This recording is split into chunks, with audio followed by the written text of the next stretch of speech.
Olá, pessoal, meus irmãos, minhas irmãs, Deus seja conosco.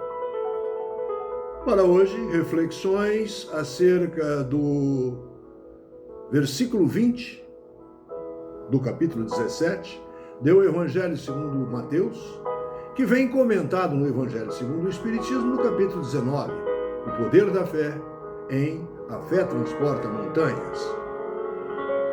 Mateus 17, 20, diz assim, aspas, pois em verdade vos digo, se tivesseis a fé do tamanho de um grão de mostarda, diríeis a essa montanha, transporta-te daí para ali, e ela se transportaria.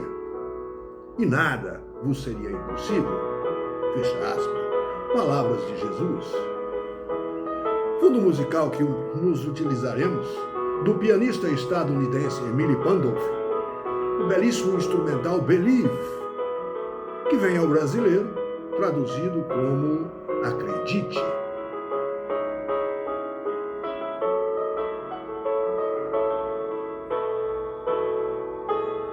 Importa nos lembrar que a fé espírita há que ser raciocinada.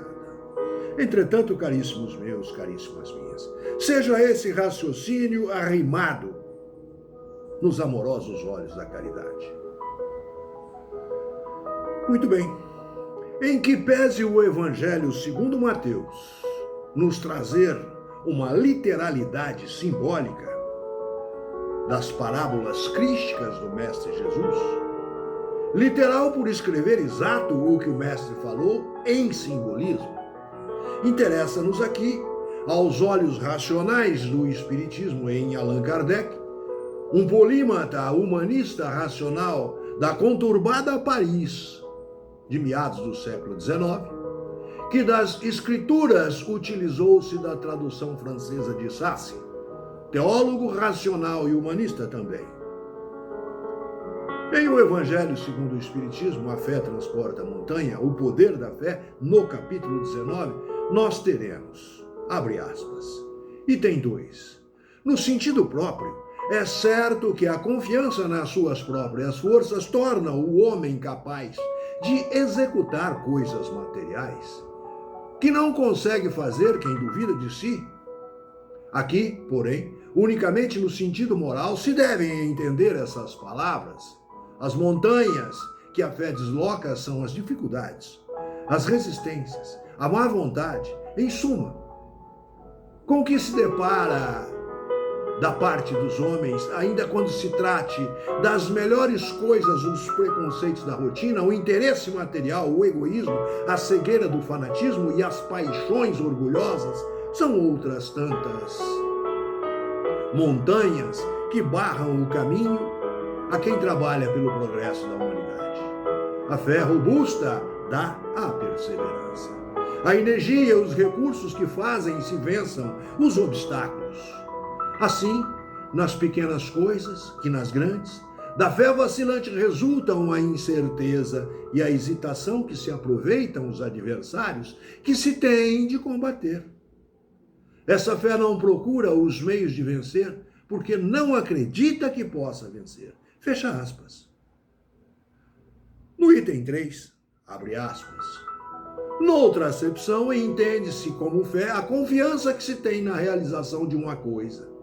A certeza de atingir determinado fim, ela dá uma espécie de lucidez que permite se veja em pensamento a meta que se quer alcançar e os meios de chegar lá. De sorte que aquele que a possui, por assim dizer, com absoluta segurança, num como no outro caso, pode ela dar lugar a que se executem grandes coisas. A fé sincera e verdadeira é sempre calma, faculta a paciência que sabe esperar, porque, tendo seu ponto de apoio na inteligência e na compreensão das coisas, tem a certeza de chegar ao objetivo visado. A fé vacilante sente a sua própria fraqueza quando a estimula o interesse, torna-se furibunda e julga suprir com a violência a força que lhe falece. A calma na luta é sempre um sinal de força e de confiança. A violência, ao contrário, denota fraqueza e dúvida de si mesmo. Fecha aspas. No item 4, abre aspas. Cumpre não confundir a fé com a presunção. A verdadeira fé se conjuga à humildade. Aquele que possui, desconfia mais, deposita mais confiança em Deus do que em si próprio, por saber que, simples instrumento da vontade divina, nada pode sem Deus. Por essa razão é que os bons espíritos lhe vêm em auxílio. A presunção é menos fé do que o orgulho, e o orgulho é sempre castigado, cedo ou tarde, pela decepção e pelos malogros que lhe são infligidos. Fecha aspas. No item 5, o poder da fé se demonstra de modo direto e especial na ação magnética.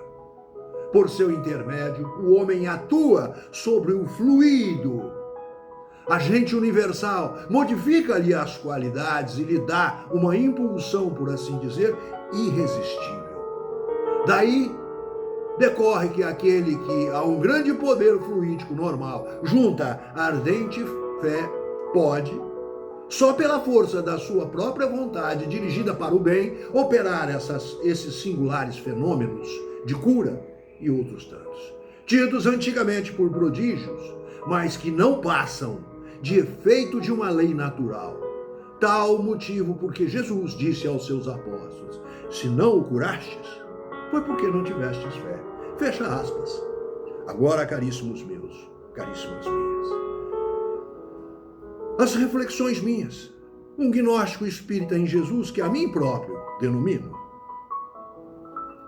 Humildemente, sem pretensões alguma acrescentar nada ou quase nada ao pensar kardeciano, levo o meu contributo acerca da fé, tão somente analisando com outras vistas o que nos ensinou o mestre Riwaio. Assim, concluo com o raciocínio lógico de que, sendo nós outros, tais quaisquer criaturas da natureza, frutos da poderosa mente do Criador universal de tudo que há criado, somos então pensamentos de Deus, transformados em verbo ou em ação, e materializados pela vibração atômica do pensar divino. Destarte, se partícipes da ordem natural, onde não há se falar em caos, pois é ordem natural divina, como muito bem encaminhado por Kardec no item 5, que repisando, assim nos ensina. O poder da fé se demonstra de modo direto e especial na ação magnética, que digo ser em física, a atração ou repulsão entre os corpos magnetizados. Por seu intermédio, o homem atua sobre o fluido, agente universal, que explico eu, como matéria elementar primitiva e etérea que dá preenchimento ao universo, servindo assim de substrato básico de toda a criação material e espiritual. Modifica-lhe as qualidades e lhe dá uma impulsão, por assim dizer, irresistível.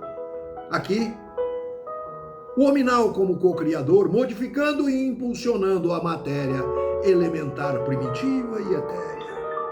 Daí decorre que aquele que a um grande poder fluídico normal junta a ardente fé, crença, pode, só pela força da sua vontade dirigida para o bem, operar esses singulares fenômenos de cura e outros, todos antigamente tidos por prodígios, mas que não passam de efeito de uma lei natural.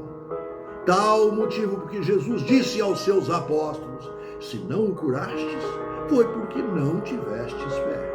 Todavia, caríssimos meus, caríssimas minhas, para não se incorrer no tradicional clerical denominado pecado, que nada mais é do que errar o alvo pelo desvio de conduta,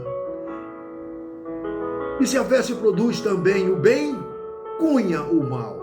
Devemos, então, colocar em prática a caridade segundo a entendia e praticava Jesus. Tal seja a benevolência para com todos, indulgência para com as imperfeições dos outros e o perdão de toda e qualquer ofensa. Pois, só e somente só, não erraremos o alvo e produziremos a fé que, além de remover montanhas, nos dá a certeza de que tudo está certo. E caminhando à luz, pois somos frutos da mente poderosa do Criador, mental de tudo que há criado. Deus, nosso Pai.